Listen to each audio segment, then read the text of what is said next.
Great. Well, welcome everybody to session 3 of our Flexibility for Equitable Learning and Teaching Institute here in summer 2022. I'm going to share my screen and we'll get this party started. So as I've done in the last couple sessions, if you haven't been here, I take just a couple minutes to review the material that we covered last year. For some of you who are just joining this institute, we're building on what we did last year rather than repeating it. And so if you haven't had time yet, this might give you some context so you can jump into the equity ideas and the examples shared by your California State University system colleagues as we go through today. And then you can always go back and review the recordings. Maybe it'll give you some ideas of some specific things you want to jump into seeing, because we did record things in chunks last year, just as we're doing this year. If you're not familiar with the acronym TLDR, it stands for Too Long Didn't Read. And in this case, because these are videos, Too Long Didn't Review. All right, so last year, we talked about the whole concept of engaging students in flexible courses, and we covered those same 3 aspects of the process. How do we create flexibility or flexible pathways for engagement? How do we support the learners when we're encouraging them to participate in different ways and equivalent pathways? And how do we manage the process? If we're working in physical and virtual spaces, how do we manage engagement? So when we talked about creating flexible engagement, we broke it down according to the types of engagement that we normally see in person when we have our classes meeting traditionally. We have people working in pairs or trios, sometimes a think, pair, share type activity. Sometimes we'll have students work in small groups, and those small groups could be in a classroom or in a Zoom breakout or a combination. And sometimes we have whole class activities where we're engaging everyone with some sort of interaction, whether that be a quick real-time interaction like a poll or some sort of idea generation like a Google Doc, where students are just dumping all of their ideas into the same space for organization and summarization later. Flexibility for engagement in a course like we're going to talk about today does require a little more planning and structure.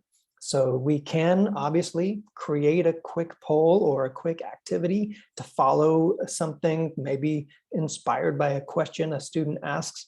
But because flexible courses sometimes take more time to facilitate, to give instructions, we want to make sure that we are doing our best to create equivalent pathways for students who might be in person or in the online environment, making sure that students can find help.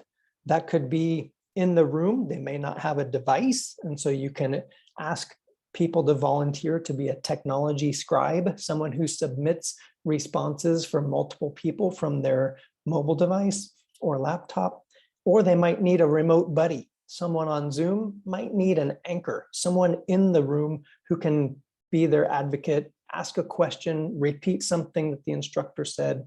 And again, these are typically volunteers. Finally, clear instructions for whatever type of activity you're going to ask students to complete, whether it's an activity they complete on their own or an activity they complete with other students, absolutely imperative. Then when we get to the idea of supporting students with flexible engagement, there are different strategies we can use to do this. A couple that we shared during the Flexible Course Experience Institute last year, using a regular series of announcements. Myself, in my class, I use 3 times a week. Monday, we're kicking off what we're going to do that week. Wednesday, I send out what I call a midweek motivation message, usually accompanied with a video talking about great contributions the early bird students have already submitted and getting students ready to submit maybe larger pieces of work. And on Friday, reminding them about any upcoming deadlines.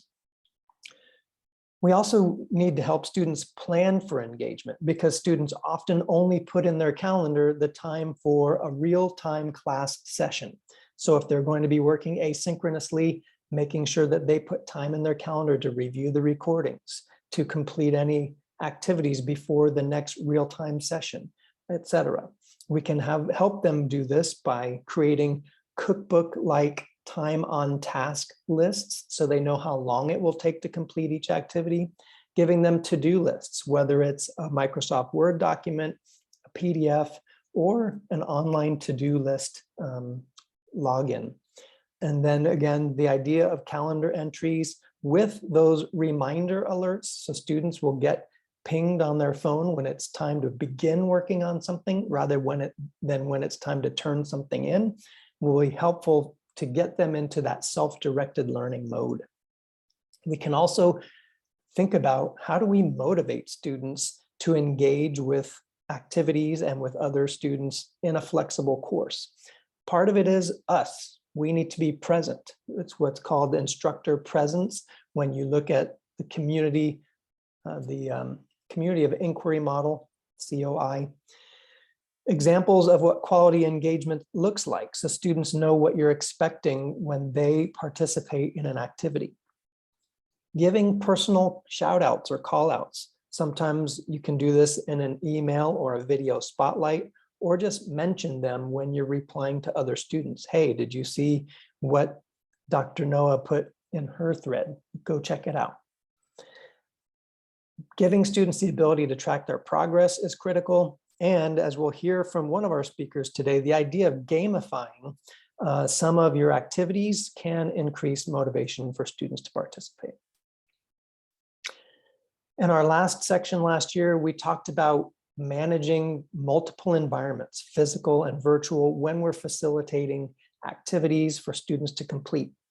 Because again, the sets of instructions for multiple audiences, the time it takes to set up activities in multiple environments can take longer. It's important to keep track of time so you don't run out of time. If you only have, let's say, a 45 or 50-minute class session, things need to be a little bit more scripted, or you need to leave buffers so that you know that you're not going to not be able to give part of your mini lecture because you spent a long time doing an activity. You can also ask students for help. I've called one type of student helper a chat jockey, someone who can watch the chat so you can pay attention to the lecture, and then they can let you know if questions emerge or good ideas pop up. Also, it's tough to track participation when you're in the middle of juggling so many balls. So you can use different tools, whether they be physical, a token that you hand students in the classroom, or virtual, a symbol in the chat that acknowledges that someone made a contribution to a discussion. It could also be a discussion forum as well, but that means that you can go back later and capture who participated if that's part of how you structure your class. Last, creating specific time blocks for activities like Q&A so that you know you have set aside some time, maybe every 10 to 12 minutes, for students to ask questions or to engage in a short activity. That way, rather than having students ask their questions while you're giving your mini lectures, you just let them know, hey, I'm going to answer that in about 5 more minutes. Hang on to that, write it down. We also showed a document that you can use to help you manage this whole process. People who organize events like conferences, weddings, concert festivals, they have what are called run of show documents that let you know what's going to happen at each time slot during the activity. We can do the same thing and provide a column for each type of participant. If they're in person, if you have people participating on Zoom or some other video conference tool, or people who are asynchronous, whatever set of options you use, this is a possibility for you. And we're going to see 2 different examples of this run of show document today. One for a co-synchronous environment, which only uses Roomers and Zoomers, and another for something a little bit more robust. All right, so that's a quick and dirty, too long, didn't read or didn't review summary of what we covered last year.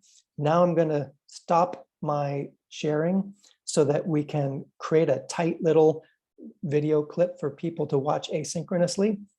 And then we're going to come right back and jump into some equity concepts before we ask our Cal State colleagues to share some examples from the last academic year.